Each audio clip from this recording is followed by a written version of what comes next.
Olá, boa noite para você. Boa noite. Médicos e enfermeiros também viram pacientes durante a pandemia de coronavírus. Estão mais expostos.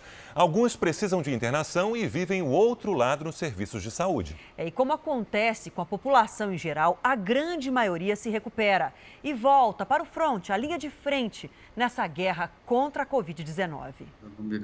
Este infectologista já testemunhou diversas epidemias.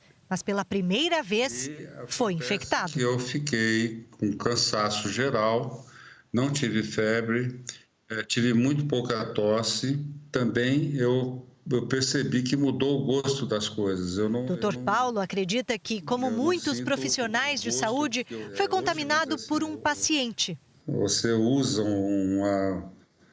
todo um aparato, né, para não entrar em contato.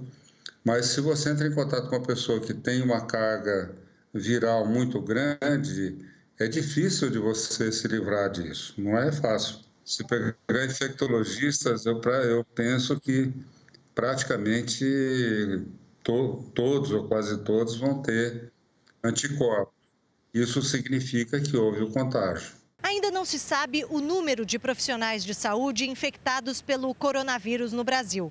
Mas dados internacionais podem servir como referência.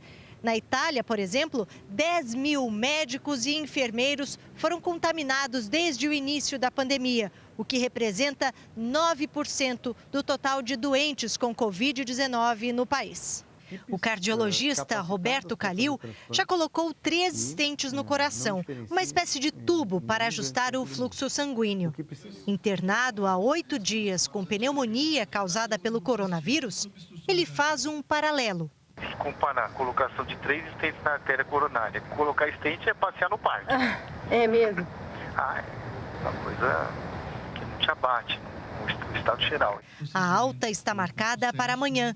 Do período de internação, o médico feito paciente não vai se esquecer da dedicação dos que cuidaram dele. Você, quando está internado no estado que eu fiquei, como você dá valor ao pessoal da saúde? Realmente é uma coisa que dá orgulho. Semana que vem, Dr. Calil se junta aos colegas outra vez. A história é que eu fui imunizado de uma maneira meio penosa, né? Uma vacina forçada, né? O que eu mais quero é na semana que vem estar na linha de frente de novo. Mais na frente ainda do que eu já estava, porque agora estou imunizado. Veja agora outros destaques do dia. País registra 13.700 casos da Covid-19. Auxílio de emergência começa a ser pago na quinta-feira. Justiça manda usar fundo partidário e eleitoral no combate à pandemia. China registra primeiro dia sem mortes pelo coronavírus. Ronaldinho Gaúcho paga fiança e vai para a prisão domiciliar no Paraguai.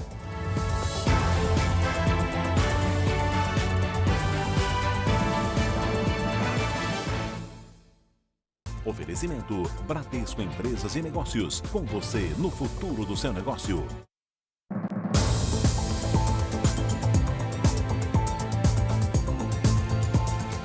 São muitas as recomendações em época de pandemia. Por orientação do Ministério da Saúde, é para usar máscaras caseiras para quem não é profissional de saúde. Que é o que a gente está fazendo aqui nos bastidores, só tira a máscara caseira para sentar na bancada, mas todos nós devemos ficar atentos à higienização adequada para evitar os riscos de contaminação. Desde que as máscaras de tecido foram recomendadas pelo Ministério da Saúde, Dona Maria Antônia resolveu costurar. Já produziu e doou mais de 100. E eu achei que fazendo, né, para a gente doar, ia sobrar mais para o pessoal da saúde, hospitais, né, que são os mais necessitados, né? A máscara feita por ela já chega higienizada nas mãos de quem precisa, pronta para ser usada. A filha Luana é quem ajuda a lavar e passar.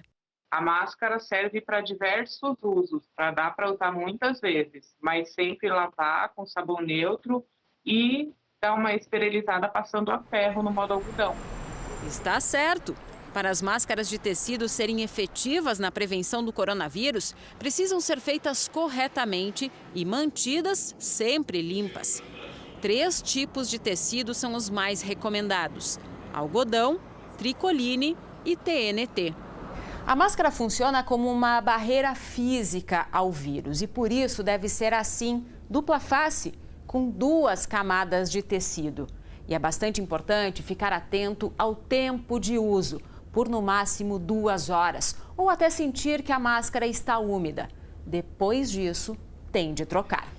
A mesma máscara só pode ser usada novamente depois de higienizada. Esta enfermeira recomenda deixá-la de molho numa solução de água e hipoclorito, entre 10 e 20 minutos.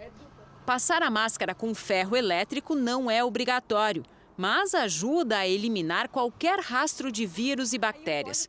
O ideal é colocá-la num saco plástico para mantê-la protegida até o próximo uso. 50 vezes a medida de água. Então, se você pega 10 ml de hipoclorito, você põe 500 ml de água. Deixa de molho por de 10 a 20 minutos e depois você lava com água e sabão. Atenção às máscaras descartáveis. Não devem ser lavadas nem reutilizadas. Outro alerta importante: a mesma máscara deve ser usada por uma única pessoa, mesmo depois de higienizada. E quem usa é quem deve lavar.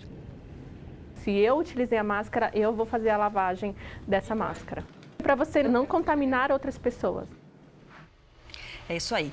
A Feira Livre mudou, viu? Para tentar diminuir o prejuízo com as feiras que agora estão vazias, os comerciantes precisaram alterar a estratégia. Aquela gritaria dos feirantes foi substituída pelas mensagens de celular.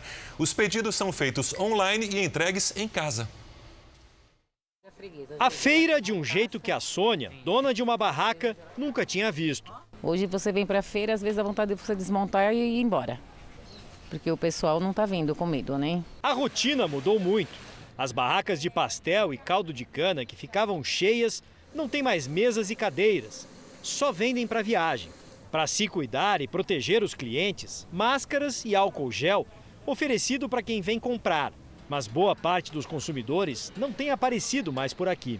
A dona Isaura só veio porque não tinha outro jeito. Eu não vim mais. Eu estou vindo hoje porque eu estava sem comprar legume, pelo menos, e verdura. Os feirantes dizem que as vendas caíram muito, até 70%.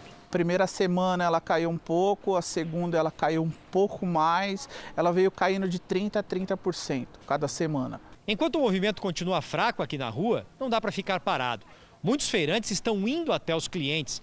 Quem ainda não fazia entregas, agora precisa oferecer essa alternativa. A Sônia, por exemplo, começou a usar as redes sociais para receber os pedidos. Ela e a filha organizam as encomendas e a Aline sai de carro para fazer as entregas. O serviço tem evitado uma queda maior nas vendas. A gente tem tido bastante pedidos e o freguês liga, manda mensagem, a gente passa o zap, manda mensagem. Aquilo que a gente não trabalha, a gente fornece dos amigos. A gente pega com os amigos e tenta fazer o melhor para os clientes. Com a barraca há 40 anos, o Sinésio é daqueles feirantes que tem amizade com os clientes. Não é a mesma coisa, claro. O cliente gosta de vir, gosta de ver. E o cliente que quando vem, ele vê, ele sempre compra mais do que aquilo que ele está imaginando. E na entrega não, na entrega eu quero isso só e fica só naquilo, né? O que os funcionários mais fazem agora é preparar as entregas, que dobraram. Mas isso não é o suficiente para manter o faturamento de antes. Enquanto vai levando, do jeito possível, o Sinésio imagina o dia em que a feira vai voltar ao normal. Eu imagino muita gente na feira, gente batendo papo, conversando com a gente e contando essas histórias que nós vamos passar. No Rio de Janeiro, o governo anunciou novas medidas de enfrentamento ao coronavírus. Entre elas, flexibilizar a circulação em cidades onde não há casos da Covid-19 e uma nova política para estabelecimentos comerciais. Durante uma coletiva, o governador disse que deve estender a quarentena até o final de abril na maior parte do estado. As escolas vão permanecer fechadas. Em comum acordo com a Federação das Indústrias do Rio, o Wilson Witzel autorizou também em todo o estado o sistema delivery para o comércio. Lojas de todos os setores vão poder fazer o serviço de entrega direto na casa dos clientes. Como se fosse vender pela internet. Então não haverá aumento de funcionários nas lojas, não haverá abertura de loja, aglomeração. O governador Wilson Witzel também anunciou que nos municípios do estado, onde não há casos confirmados da Covid-19, as medidas restritivas poderão ser flexibilizadas. A circulação dentro das cidades será permitida, mas sem aglomerações. Só estarão liberados os municípios que comprovarem ter uma barreira sanitária eficiente. De acordo com o decreto, inicialmente 30 cidades terão a movimentação flexibilizada, mas os moradores não poderão fazer visitas aos municípios vizinhos. Vamos continuar mantendo essas barreiras nas cidades para evitar que as pessoas das áreas mais contaminadas tenham acesso ao norte e noroeste do estado. Olha que bacana, empresários brasileiros se uniram numa campanha para evitar uma das piores consequências dessa pandemia, que é o desemprego. Não demita, esse é o apelo para impedir as dispensas de funcionários em massa. Um compromisso que fortalece a parceria e a confiança entre patrões e empregados. De portas fechadas, o comércio pouco consegue vender. A indústria está longe de operar no máximo da capacidade. A tensão é geral, incerteza para patrões e empregados. Mas a dificuldade também estimula ações. Este empresário tomou a iniciativa de criar o movimento Não Demita, um pacto para preservar empregos e evitar a demissão de milhares de trabalhadores. A página na internet faz uma convocação. Empresários, não demitam. Esta crise tem data para acabar. Os empresários têm a responsabilidade nesse momento de, no mínimo, tomar conta das pessoas que constroem as empresas todos os dias, as pessoas com as quais a gente trabalha junto, compartilhando o mesmo propósito. O Brasil tem hoje mais de 12 milhões de pessoas sem trabalho. E bem antes da pandemia do coronavírus começar, os números do desemprego já registravam um aumento em fevereiro. O movimento criado em São Paulo quer que os empresários assumam o compromisso de não demitir pelos próximos 2 meses. As grandes empresas entendendo que elas terão que se sacrificar um pouco mais para não destruir a cadeia produtiva, eu acho que a gente consegue se recuperar de uma maneira muito mais rápida daqui a 6 meses, daqui a 9 meses e tudo mais. Um dos maiores bancos do país também já se comprometeu.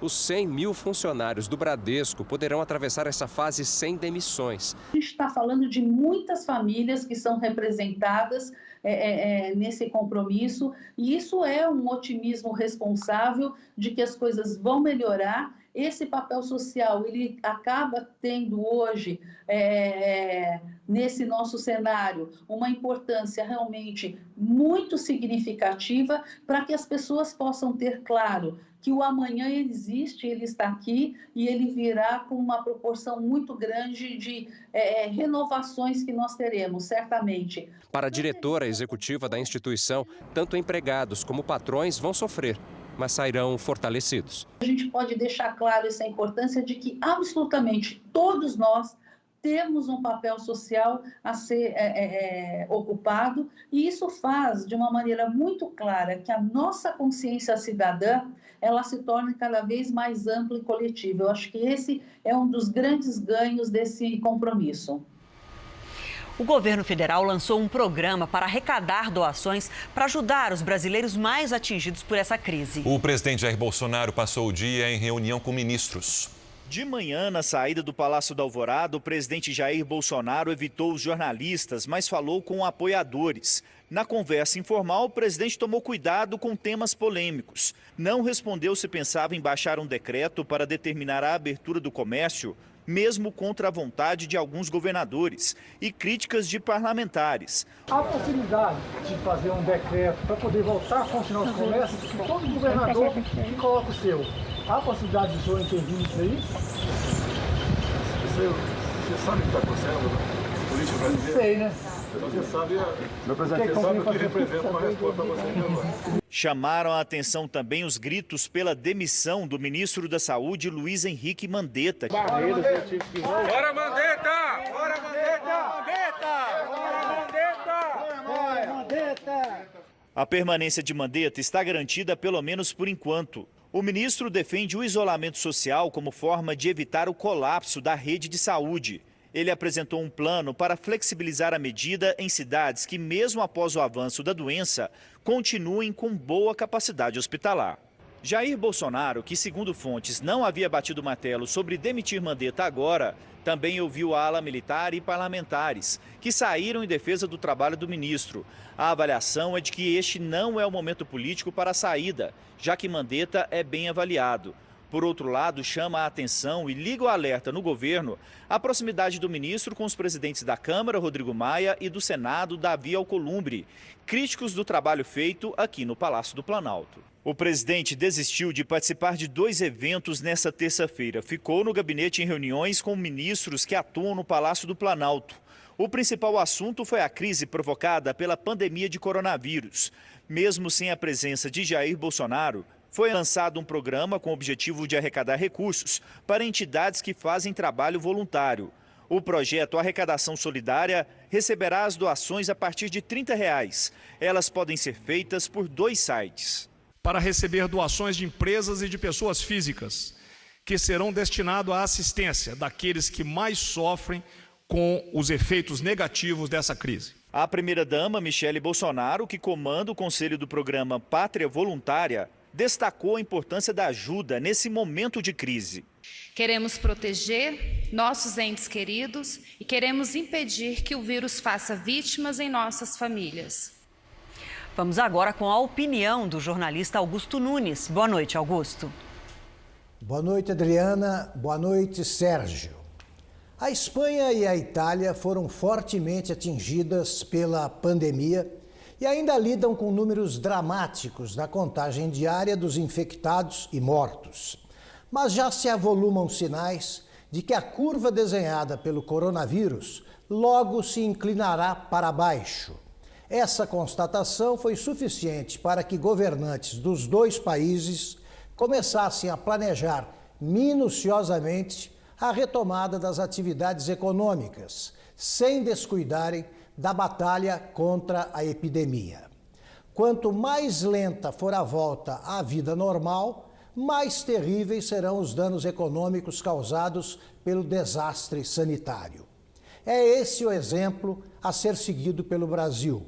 Aqui, os infectologistas preveem que o pico da pandemia será alcançado no fim deste abril. Enquanto prossegue o combate no campo da saúde, é fundamental detalhar desde já a estratégia e as táticas da guerra contra o fantasma da falência financeira. Até agora, interesses políticos e eleitorais têm frequentemente prevalecido sobre os interesses nacionais. No momento em que a curva avança para o seu ponto mais alto, os homens públicos decentes devem colocar em quarentena divergências hoje secundárias, agir com grandeza, esquecer as próximas eleições e tratar com clemência e carinho as próximas gerações. Os que torcem pelo quanto pior, melhor, devem ser isolados pelos que não perderam o juízo. O Brasil não merece ser visto pelo restante do mundo como um país que não se une sequer no combate a epidemias, mesmo que estejam em jogo, como acontece agora, a sobrevivência física dos brasileiros e a sobrevivência econômica da nação. A União Europeia anunciou hoje que vai liberar o equivalente a mais de 85 milhões de reais para ajudar países fora do bloco no combate ao coronavírus. Nas últimas 24 horas, foram 604 mortes e 880 novos casos na Itália. Os menores registros no país há quase um mês. Enquanto autoridades italianas comemoram a fase de queda tão esperada, na Espanha, os números de vítimas fatais voltaram a subir depois de dias de redução. No Reino Unido, a ala de recuperação cirúrgica deste hospital em Londres se transformou em unidade de terapia intensiva. Já são mais de 55 mil britânicos que testaram positivo para a doença. Entre eles, o primeiro-ministro britânico, que segue internado na UTI, mas respira sem ajuda de aparelhos. A mulher de Boris Johnson, que está grávida de 6 meses, está isolada em casa com sintomas. Nas últimas 24 horas, 786 pessoas morreram no país. Na França, as mortes passaram hoje de 10 mil. É o quarto país do mundo a atingir essa marca. As autoridades francesas acreditam que o país deve viver o pico do surto nos próximos dias. O governo quer estender o período de isolamento com mais restrições. Entre elas, reforçar o policiamento nas ruas para evitar a prática de esportes entre 10 da manhã e 7 da noite. Nos Estados Unidos, o governador de Nova York disse que o estado pode ter chegado ao pico da contaminação e que, em breve, tanto as mortes quanto os novos contágios devem cair. Em 24 horas, o estado registrou 731 mortes por Covid-19. Ao todo, já são mais de 5.400 óbitos. Mas o governador Andrew Cuomo disse que o estado pode ter chegado ao pico da contaminação. Se isso acontecer, o número de novos casos e de mortes pode se estabilizar por alguns dias e depois começar a cair. Cuomo também informou que a quantidade de pacientes em centros de tratamento intensivo e que precisam ser entubados diminuiu, mas destacou que ainda é preciso respeitar o distanciamento social. A Califórnia, que começou a enfrentar a pandemia ao mesmo tempo que Nova York, conseguiu reduzir o número de novas contaminações. Por isso, não está precisando de todo o equipamento médico estocado e vai emprestar 500 respiradores mecânicos a Nova York.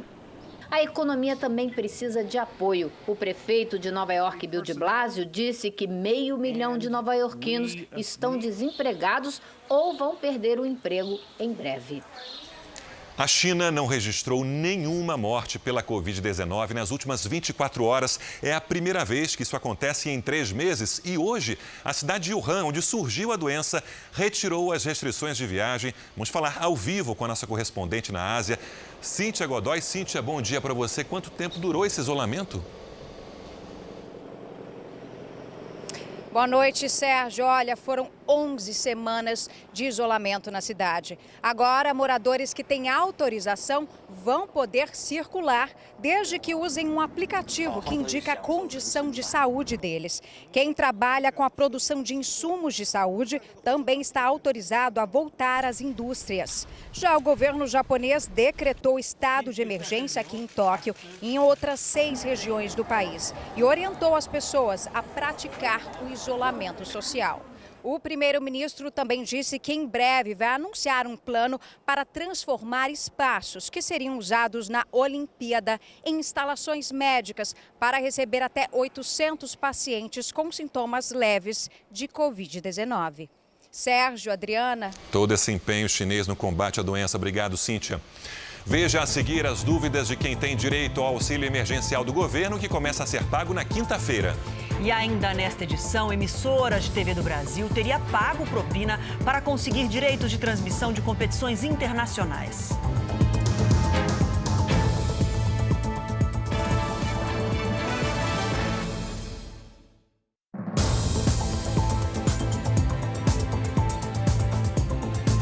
Já estamos de volta com o Jornal da Record e agora vamos atualizar as informações sobre o coronavírus no Brasil.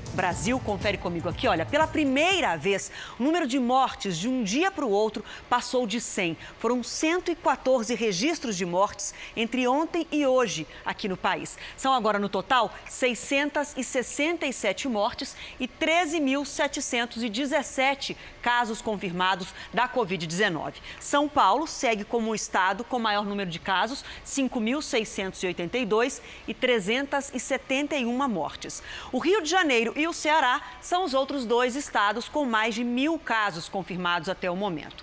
E também com a confirmação da primeira morte no Acre, agora apenas o estado do Tocantins é o único estado brasileiro sem nenhuma vítima, sem nenhuma morte da doença, de acordo com o último boletim do Ministério da Saúde, divulgado hoje no fim da tarde. E o ministro da Saúde, Luiz Henrique Mandetta, afirmou que é de responsabilidade de cada médico prescrever ou não a hidroxicloroquina. Nós vamos ao vivo até Brasília conversar com a repórter Cristina Lemos, que acompanhou essa entrevista, né, Cristina, e tem as informações pra gente. Boa noite. Boa noite, Adriana. Boa noite a todos. Olha, o ministro Henrique Mandetta esclarece que os testes envolvendo todos esses medicamentos para fazer frente à Covid-19 ainda estão em andamento, que ficarão prontos a partir do dia 20 de abril e que a orientação do Ministério não mudou. A hidroxicloroquina só deve ser aplicada em pacientes graves ou em estado crítico e que o médico que decidir aplicar em pacientes que apresentem sintomas moderados vai precisar assumir a responsabilidade e alertar o paciente sobre os riscos. Esse medicamento não tem indicação, mas tem poucas evidências. Mas se ele está convencido que isso é o melhor para o paciente dele, ele deve comunicar ao paciente, a prescrição é dele, o papel é dele, o carimbo é dele, a farmácia está lá, a farmácia vai dispensar para ele. Há risco-benefício aqui? É bom? É. O Ministério da Saúde está preparado, está pronto, nós temos o medicamento. Agora nós precisamos de um pouco mais de evidência científica. O ministro também evitou se estender quando o assunto foi a possível demissão e a manutenção dele no cargo. Disse que o problema está superado, que agora é importante a união em torno contra um inimigo comum, que é o coronavírus. O ministro também tentou acabar com a polêmica envolvendo uma decisão apresentada no boletim epidemiológico de ontem que permite o relaxamento das medidas de isolamento em algumas circunstâncias e em algumas regiões. Olha, se você tem mais de 50% dos leitos que você precisa disponíveis, parados para atender, se você tem todos os equipamentos de proteção individual abastecidos, mas o SUS é um sistema capilarizado na ponta, ele acontece na cidade, com o prefeito, com o governador. Não vai ser o ministério que vai falar, fecha o bar, fecha o teatro, para o ônibus, aumenta isso, não vai no metrô, só pode ir assim. Eu posso dar para eles os guidelines, eu posso dar para eles critérios. O ministro da Casa Civil, Braga Neto, informou que o Brasil está decidido a repetir a estratégia americana. Vai mandar aviões à China para resgatar equipamentos de proteção individual e testes. Vamos ouvir o ministro da Casa Civil. Uma boa notícia é que amanhã decolará da China o segundo avião de uma série de 5 com materiais médicos hospitalares doados pela Companhia Vale. Os outros 3 voos deverão ocorrer ainda este mês. Veja a seguir, Ronaldinho Gaúcho e o irmão dele pagam fiança milionária e deixam a cadeia no Paraguai. Você vai ver também, Japão testa antiviral e vai distribuir o remédio para 20 países.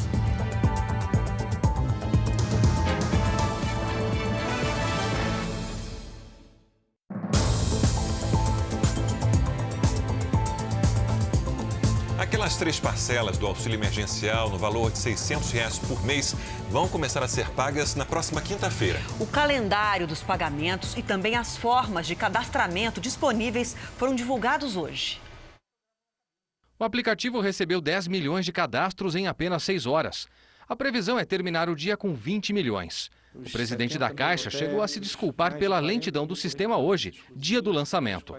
O governo estima que atenderá a cerca de 30 milhões de pessoas. Vamos atingir dezenas de milhões de brasileiros que estavam à margem da sociedade financeira. Os brasileiros terão o depósito nas suas contas muito rápido.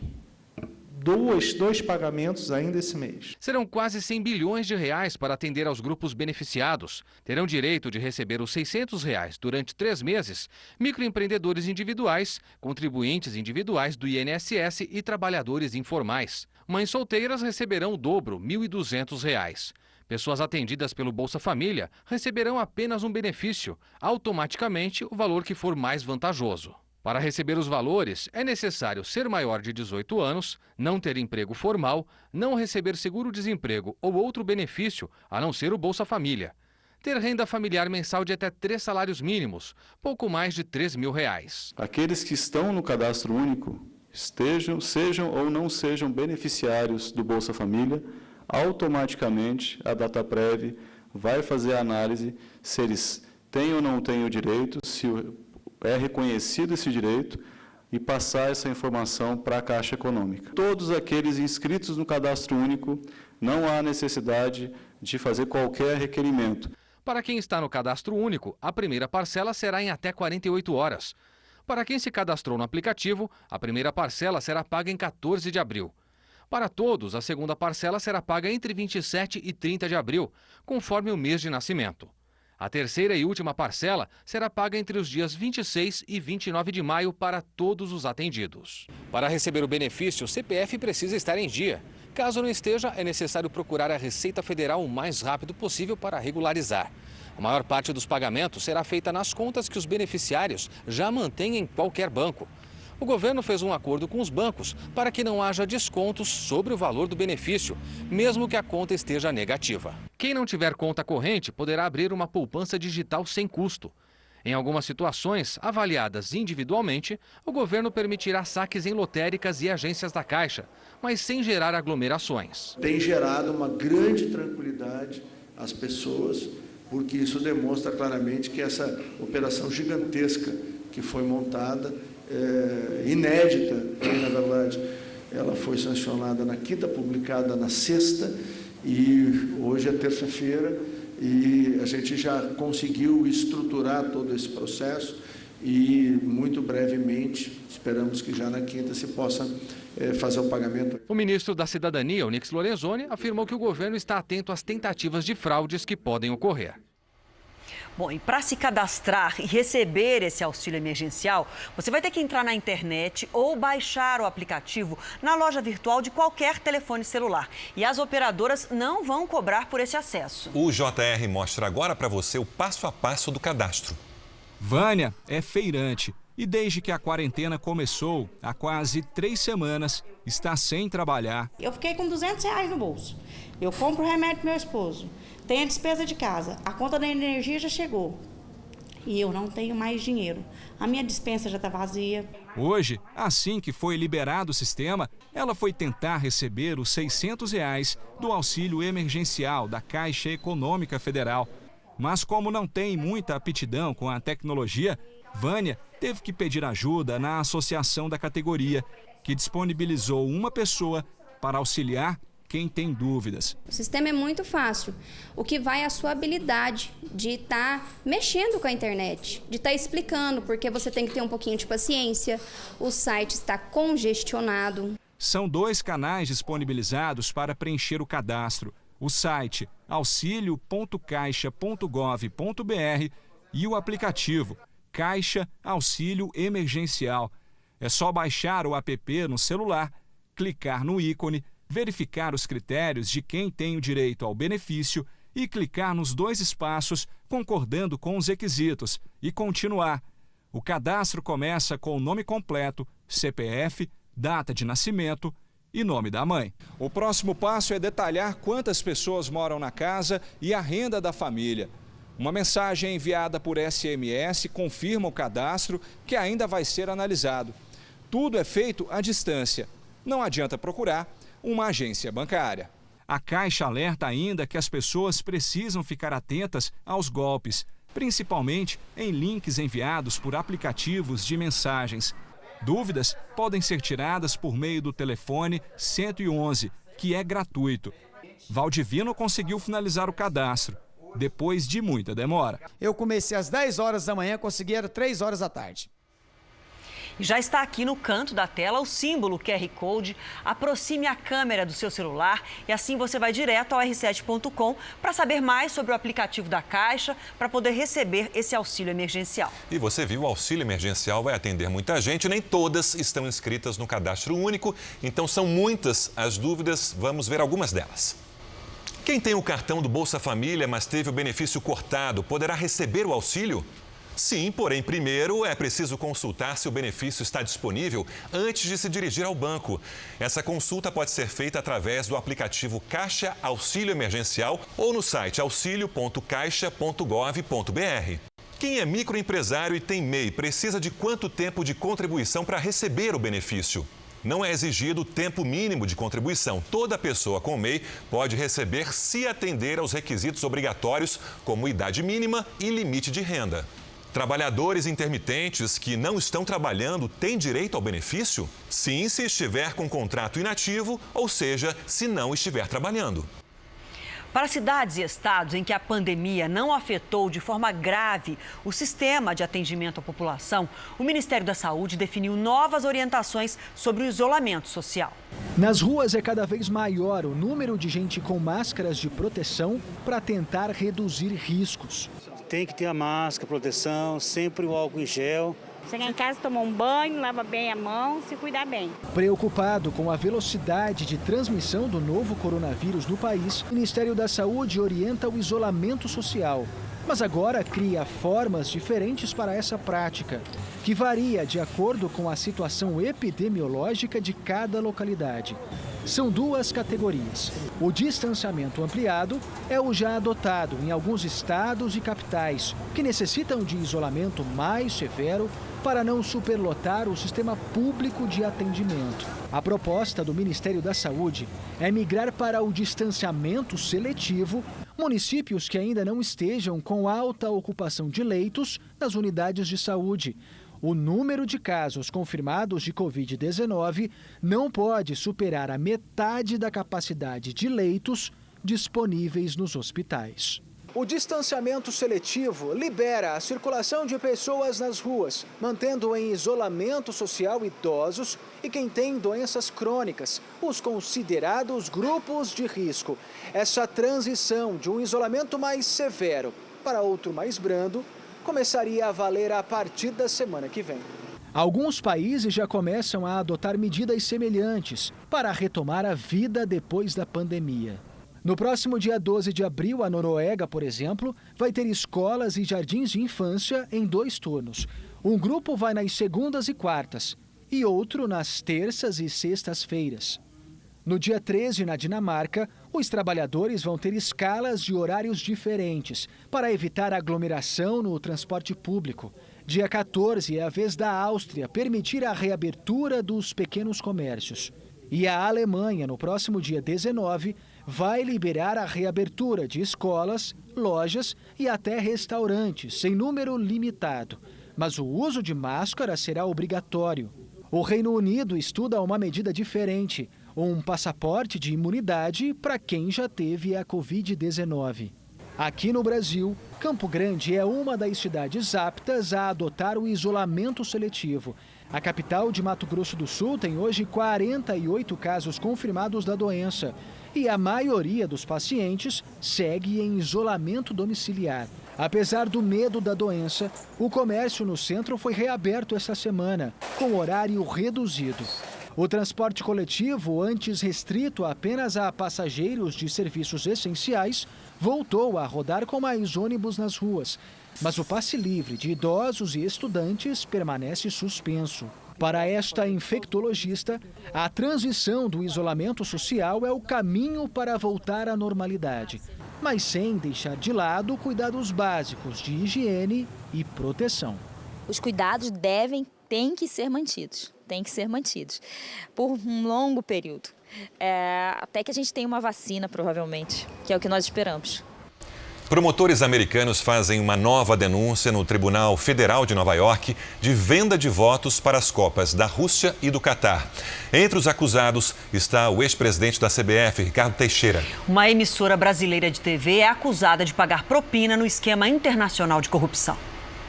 A nova denúncia diz que o Catar pagou propina ao ex-presidente da CBF, Ricardo Teixeira, pelo voto para sediar a Copa de 2022. A acusação lista 16 executivos e cartolas, dentre os quais Teixeira e outro ex-presidente da CBF, Marco Polo Del Nero. Eles teriam usado seus cargos para receber pagamentos, propinas e subornos clandestinos. A denúncia lista 23 transferências bancárias, num valor equivalente a quase 400 milhões de reais, como provas do que para os promotores foi uma conspiração para fraudar o futebol. Acusados de formação de quadrilha pela justiça norte-americana, Ricardo Teixeira e Marco Polo Del Nero permanecem no Brasil. O país não tem tratado de extradição com os Estados Unidos, mas eles podem ser presos se deixarem o Brasil. Pela primeira vez, 2 executivos de uma emissora de TV, a divisão da Fox para a América Latina, foram acusados de pagar propina para comprar direitos de transmissão. Eles teriam montado um esquema de empresas fantasmas na Europa e no Caribe para esconder o suborno. Dentre as transferências suspeitas, os promotores incluíram uma feita por uma emissora de TV brasileira, no valor de $2 milhões, de um banco em Nova York para uma conta da Datisa, na Suíça. Executivos da Datisa confessaram que conseguiram os direitos de transmissão da Copa América pagando propina a cartolas. $6 milhões teriam sido destinados a José Maria Marim. Autor de um livro sobre o FIFA-Gate, o jornalista norte-americano Ken Bensinger conversou conosco desde Los Angeles. Ele diz que a revelação de uma transferência de $2 milhões feita por uma emissora brasileira casa com um depoimento que aconteceu no tribunal em Nova York, durante o julgamento de José Maria Marim e outros cartolas. Alejandro Bursaco, who's an Argentinian. Ao depor, o executivo argentino Alejandro Bursaco disse que Ricardo Teixeira, o argentino Julio Grondona e o paraguaio Nicolás Leoz receberam propina através de uma empresa de fachada criada no Uruguai. As emissoras que pagaram, segundo o delator, foram a mexicana Televisa, a americana Fox e a brasileira TV Globo. Segundo o jornalista, o delator disse que pagamentos também foram feitos no mesmo esquema para garantir os direitos de transmissão das Copas do Mundo de 2026 e 2030. Encorajo as pessoas a procurarem saber quem tem estes direitos no Brasil, diz o jornalista. Talvez seja uma informação útil. As investigações do FIFA-Gate prosseguem. A defesa de Ricardo Teixeira refuta as acusações da promotoria americana e nega que seu cliente tenha recebido para votar nas eleições do Catar. As assessorias dos ex-presidentes da CBF, José Maria Marim, Marco Polo Del Nero, e dos grupos Fox, Televisa e Globo não foram localizadas. O ex-jogador Ronaldinho Gaúcho e o irmão dele deixaram agora há pouco o presídio em Assunção, no Paraguai. Eles conseguiram o benefício da prisão domiciliar. Vamos falar ao vivo com o repórter Mark Souza, que tem os detalhes para a gente. Boa noite para você, Mark. Depois da fiança milionária, onde é que eles vão ficar agora? Oi, Adriana, boa noite. Eles vão ficar em hotel de luxo no centro de Assunção. Ronaldinho Gaúcho e o irmão Roberto de Assis Moreira pagaram R$8 milhões e 300 mil em fiança para conseguir esse benefício. Eles estão proibidos de deixar o Paraguai. Ficarão em quartos separados e serão vigiados 24 horas pela polícia. Os dois ficaram presos por 31 dias, acusados de usar passaportes falsos para entrar no país vizinho, que não exige o documento. Uma perícia no celular deles já foi concluída e a justiça entendeu que eles não oferecem mais riscos às investigações. Os promotores paraguaios dizem que, apesar da decisão, as investigações sobre outros crimes vão continuar. De Curitiba, Mark Souza. Obrigada, Mark. Agora o assunto volta a ser o coronavírus, porque a Justiça Federal de Brasília bloqueou os fundos eleitoral e partidário para disponibilizar o dinheiro para o combate à Covid-19. Vamos ao vivo a Brasília com Luiz Fara Monteiro. Boa noite, Luiz. Suas informações, por favor. Oi, Adriana, boa noite. Olha, essa decisão é do juiz Itagiba Catapreta, que alega que a pandemia é grave e tem afetado de forma avassaladora a situação econômica da sociedade e também do país. Ele determina o bloqueio dos recursos que não poderão ser depositados pelo Tesouro Nacional. Esses dois fundos juntos representam cerca de R$3 bilhões este ano. O magistrado decidiu ainda que o presidente Jair Bolsonaro e o Congresso Nacional podem direcionar o dinheiro para ações de combate à pandemia e para amenizar as consequências do coronavírus na economia. Cabe recurso à decisão. De Brasília, Luiz Fara Monteiro. Obrigada, Fara. E em São Paulo, a Defensoria Pública do Estado entrou com ação na Justiça para impedir que a Prefeitura feche um serviço de assistência às pessoas em situação de rua, na região da Cracolândia. Agora é a Giovana Rizardo que traz as informações ao vivo. Boa noite, Giovana. Adriana, boa noite para você, boa noite para todo mundo. A Defensoria pede que está marcada para amanhã cedo, ali na região da Cracolândia, uma operação da Prefeitura de São Paulo e, segundo o documento, Adriana, diz que essa ação poderia implicar no fechamento do único lugar que oferece assistência como água, alimentação e banheiros para as pessoas em situação de rua. Esse programa atende todos os dias. A Defensoria Pública, diz que todos os dias são 300 pessoas que são atendidas. E no meio dessa pandemia, aliás, não seria o momento para fechamento do lugar. Na ação, a Defensoria pede que o serviço seja mantido, pelo menos até que a situação do país volte à normalidade, no caso da saúde. A Prefeitura não sabe, diz que não vai responder se sim ou se não para o fechamento, então. Adriana, Sérgio. Obrigada, Giovana. Vamos para o Mapa Tempo agora. Lidiane já está aqui. Boa noite, Lid. Porque hoje cedo, várias cidades do Rio Grande do Sul registraram a menor temperatura do ano. E esse frio vai aumentar, Lid? Vou te responder de mãos nos bolsos, viu, Adriana? Boa noite para você, para quem nos acompanha aí do outro lado. Pode sim. Inclusive, amanhã as temperaturas ficam ainda mais baixas, com chance de geada no Rio Grande do Sul e em Santa Catarina. Nas Serras Gaúcha e Catarinense, mínima abaixo de 2 graus. No interior do Paraná, faz 6. No sul de Minas, 10. E no interior de Mato Grosso do Sul, 11 graus. Agora a gente tem amanhã a superlua rosa, que é quando a lua está cheia e mais pertinho da Terra. Só que grande parte do Sudeste aqui está com o céu encoberto. Vamos perder o espetáculo? Vai. Por hoje sim, viu? Hoje já tem superlua, mas... É hoje já? É, a partir de hoje. Mas isso segue até quinta-feira e vai melhorar a partir de amanhã. Amanhã o tempo fica firme no sul, em grande parte de Mato Grosso do Sul, interior de São Paulo e da Bahia até Pernambuco. Nas outras regiões chove à tarde e à noite vai dar para ver a lua. Apenas nas áreas mais escuras que pegam aí o leste de São Paulo, o Rio de Janeiro e também o sul de Minas é que as nuvens vão atrapalhar. Tem chance de chuva forte no norte de Minas e também em Goiás. Em Porto Velho e em Manaus, sol, chuva com máxima de 31 graus. Em Aracaju, 32 graus com sol. No Rio de Janeiro, aquela chuvinha leve a qualquer hora com 26 graus de máxima. O frio alcança até Cuiabá. Amanhã, máxima de 29, o que é pouco por lá. Em São Paulo, nevoeiro pela manhã, tempo firme à tarde, com 19 graus, talvez uma garoinha logo cedo e torcendo. A gente vê superlua amanhã por aqui. Então, quem puder, de olho na lua. Até Isso amanhã. Aí, até amanhã, Adriana. O Japão vai distribuir de graça um medicamento experimental contra a Covid-19 para mais de 20 países. O antiviral já está em teste na China e se mostrou promissor para pacientes com sintomas leves. A doação é uma tentativa de ampliar os testes com o remédio. O governo japonês planeja aumentar o estoque do produto para tratar 2 milhões de pessoas. E nos Estados Unidos, uma enfermeira aposentada se ofereceu para voltar à atividade em meio à pandemia de coronavírus.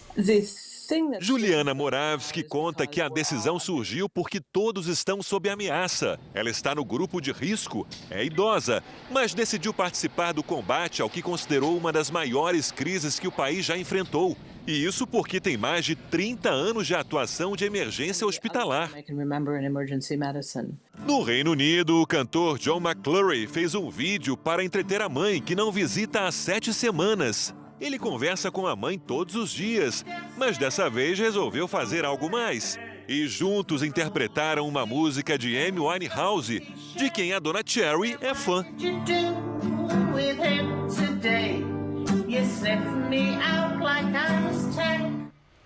Adorei. Gostei também. Melhor do que eu cantando. E olha, uma boa notícia vinda da Itália. Uma senhora de 104 anos se tornou a pessoa mais velha a se recuperar da Covid-19. Ada Zanusso, moradora do norte da Itália, já havia vencido a pandemia de gripe espanhola há 100 anos. Ela teve alta e agora se tornou um exemplo de esperança para todo mundo. O Jornal da Record termina com esse símbolo de vitória. E à 00:30 tem mais Jornal da Record. Fique agora com a novela Amor Sem Igual. A gente volta a se encontrar amanhã aqui no JR. Até lá. Boa noite e até amanhã.